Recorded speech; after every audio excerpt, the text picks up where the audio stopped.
The Smartest Giant in Town by Julia Donaldson and Axel Scheffler. Smartest giant in town. George was a giant, the scruffiest giant in town. He always wore the same pair of old brown sandals and the same old patched up gown.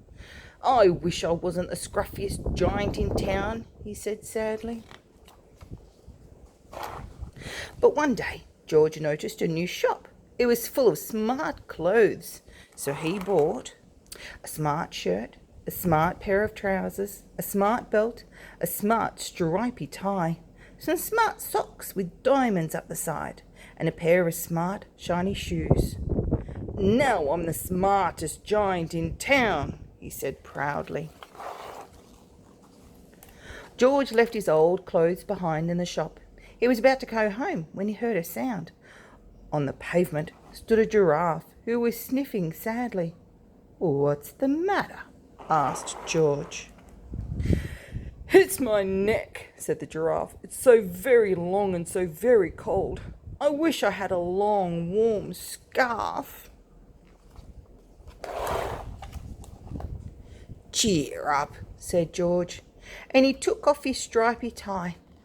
"Didn't match my socks anyway," he said, as he wound it round and round the giraffe's neck. It made a wonderful scarf. "Thank you," said the giraffe. As George strode towards his home, he sang to himself, "My tie's a scarf for a cold giraffe, but look me up and down, I'm the smartest giant in town." George came to a river. On a boat stood a goat who was bleating loudly. "What's the matter?" asked George. "It's my sail," said the goat. "It blew away in a storm. I wish I had a strong new sail for my boat."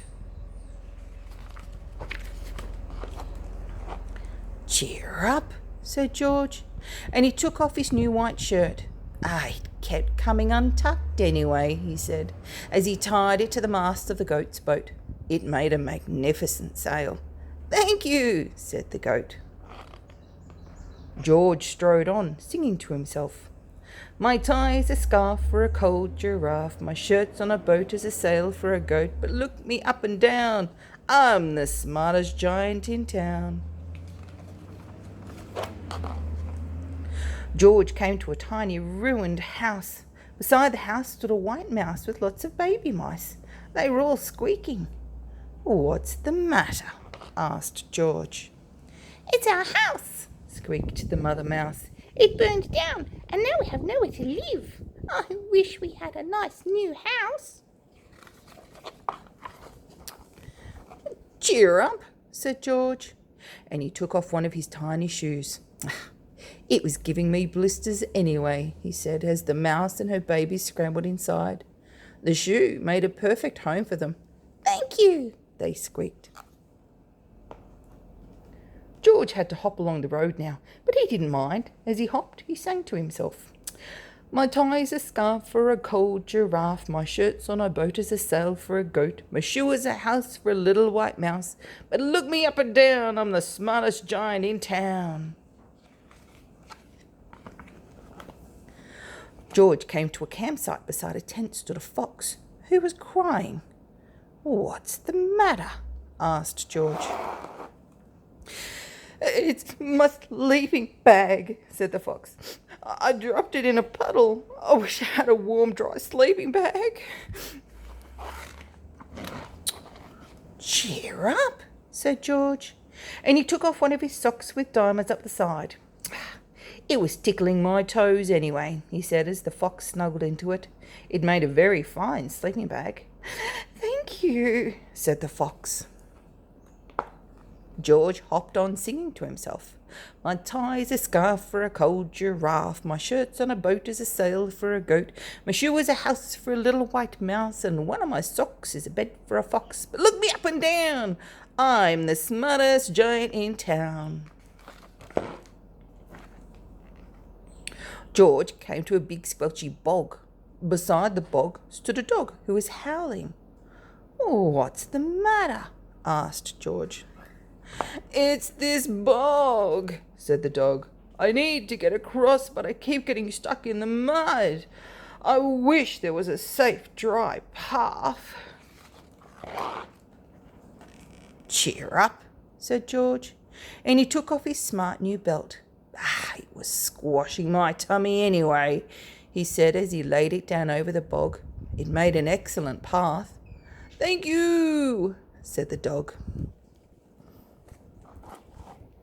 The wind started to blow, but George didn't mind. He hopped on, singing to himself.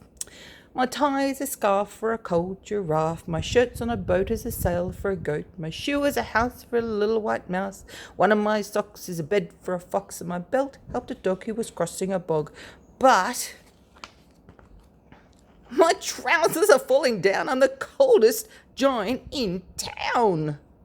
Suddenly, George felt sad and shivery and not at all smart. He stood on one foot and thought, "I'll have to go back to the shop and buy some more clothes," he decided. He turned around and hopped all the way back to the shop.